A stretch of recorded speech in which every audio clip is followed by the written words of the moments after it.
Set up in a tabletop position, your hands under your shoulders, your knees under your hips, and your toes dug in. Maintain a slight press engagement through the arms so that your shoulder blades do not pinch together.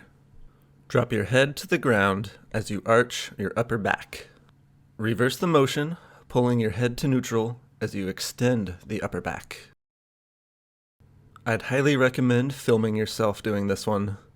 I guarantee you look very different than what it feels like.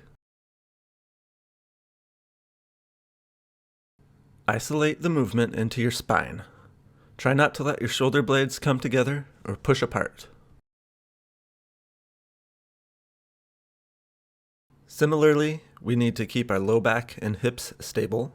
You can see my back move and my pelvis tuck under here, which we want to avoid. From the tabletop position, walk your knees out until they're wider than your shoulder width. Look back and place your feet directly behind, heels in line with the knee. Your toes are relaxed and pointed out to the sides. Drop down onto the forearms and start with your hips forward and relaxed. Slowly pull those hips back until you meet the stretch. You can work this one as a pure static stretch and hold, or you can cycle holding it, relaxing it, and then trying to pull deeper every time. Place your PVC or tool on your back, holding with one hand in the small of the low back.